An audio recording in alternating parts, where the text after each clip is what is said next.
I say it's personal because after graduating from West Point, I did my mandatory 5-year service, so as required. And back in the 80s and early 90s, the Army was sort of downsizing. Okay? And this was towards the end of the Cold War, when the Berlin Wall came down. So I did my 5 years and I got out. And personally, if you call it guilt, I still feel that I owe a great debt, not only to West Point, but to the country for allowing me to attend West Point and to serve in the military. And to this day, I still feel that I have not done enough for the country and also for West Point. So that's why I gladly, anytime, anywhere, when they say West Point, it has something to do with West Point, I volunteer and I gladly accept the offer. So those are two reasons. So without wasting any more time, what I'd like to do is get into the meat of the seminar. Okay? And this is for the students. Now, by show of hands, how many students here want to go to West Point? You can just raise your hands. Thank you. All right. Now, let me just tell you that, as I think the parents have illustrated, you have to want to do this yourself. And just what I'd like to say to you is that don't look at West Point as being the goal, right, for yourself. West Point is not the end, right? You have to look beyond West Point, and you have to understand that you will be commissioned as a second lieutenant in the U.S. Army upon graduation from West Point. And what you'll do at that point is you will lead a group of soldiers, okay, our country's most valuable asset. That's the soldiers. So you'll be leading. So if you're not into that, and if you can't imagine yourself doing that, then I think you should think twice. So just know that West Point should not be the goal. Okay, but today, obviously, you want to learn as much as you can to increase your chances of getting into West Point.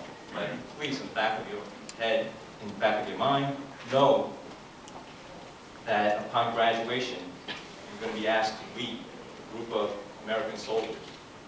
So that's the ultimate goal, and you should really think about that. Right, today we have with us some very important guests, and my congressman, and also congressman for the 5th Congressional District, Gary Ackerman, has been a great supporter, and he's nominated many Korean Americans for West Point, as well as other service academies. So on behalf of Congressman Gary Ackerman, we have with us Jacqueline Shea. Jacqueline, can you stand? She is in charge of the nomination.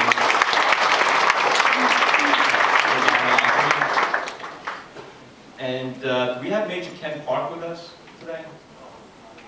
Not yet, okay.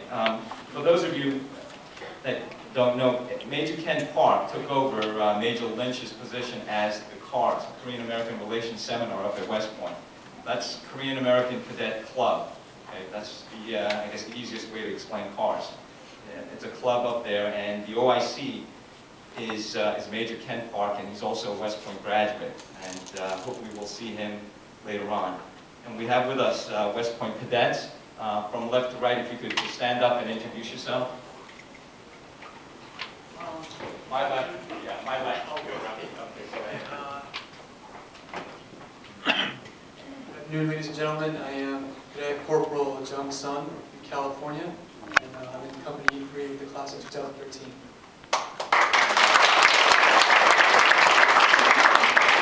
Hi, my name is Daniel Lee from Los Angeles, California, class of 2013. I'm Robert Melvin from Tokyo, Japan, company H2, class of 2014. Hi, my name is Josh Kim from Northfield, New Jersey, class of 2014. Thank you. Now, before going into the nomination interview, I just would like to say that Mr. Park, is he still here? He was here to explain the nomination process or the interview process and the type of questions that they asked for Congressman Crowley. I'm also on the nomination committee for Congressman Gary Ackerman, and if you belong to his district, 5th District, and that encompasses North Shore of Long Island, Northeast Queens, Little Neck, Bayside, Corona, Douglaston, Whitestone.